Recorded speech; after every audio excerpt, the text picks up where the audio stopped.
Нэг номерт гэр бүл үр хүүхэд гэж хэлэндээ.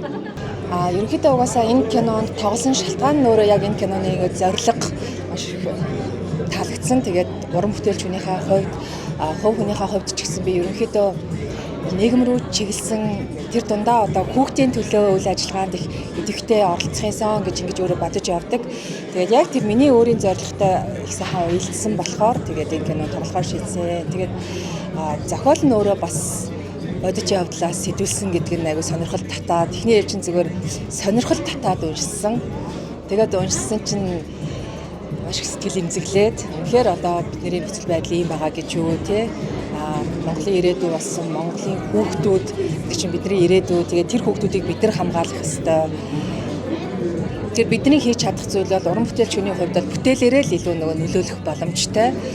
Сэрэмжлүүлэх, дохио өгөх, уран сайхны хэлбэрээр одоо үзэгчтэй харьцах боломж нь л энэ байгаа гэдэг. Тэгээд би одоо өөрийн маань хийж чадах зүйл л энэ байлаа. Тэгээд үнэхээр энэ кино зорилгодоо хүрээсээ хар тамхитай тэмцэх алтных нь би яг хувь хүнийхээ зүгээс чин сэтгэлийн баярыг бас хүргэмээр байна. Цөөхүүлээч гэсэн үнэхээр одоо хүнд хэцүү ажлыг бол мундаг хийдгийг би биеэрээ үзэж яг ингэж ойлгож сэтгэл имзэглэж ирсэн. Тэгээд энэ олон хүний энэ нөлөөлөх юмсан гэж бодсон энэ сэтгэл бол зорилгодоо хүрэх байхаа л гэж бодож байна.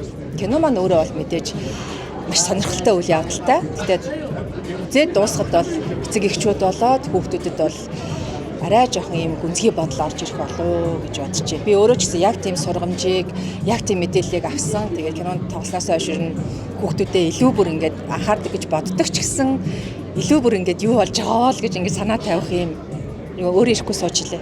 Тийм ерөнхийдөө миний бас тоглож үзэж байгаагүй жоохон маниар төрлийн тийм дүр. Тэгээд тийм болохоор бас тоглоё гэж бодсон. Угаасаа жүжигчин жаал болох олон дүр дээр ажиллаад байвал айгүй сайн байгаад байдаг. Тэгээд бас хэдийгээр ингээд харагд төрхөн цагдаа гэл амар юм одоо айгүй үйл явдалтай, хөдөлгөөнтэй, зодлож модалдал ингээд яваад байгаа ч гэсэн нэг дотоод ертөнцийн нь болохоор яг ингээд нэг ажлынхаа төлөө ер нь цэргийн хүмүүс тийм байдаг юм байлээ. Даалгавар, тушаал тэгэл хичнээн хэцүү хүнд нөхцөлд ч гэсэн ингээд яг энэ л миний үүрэг гэсэн нэг тийм үүрэг хүлээсэн цагт гэдэг шиг тэгэж ажилдаг юм байлээ. Тэгэхээр надад бол дотоод ертөнцийн илүү гарах нэг тийм хэцүү санагдаагүй. Зүгээр яг цагтаа хүн юм чинь, цэргийн хүн юм чинь би бас энийг зүгээр нэг өнгөцгөн хийж болохгүй шүү гэж бодоод найрлагчтайгаа бас жоо ажиллаж явсан.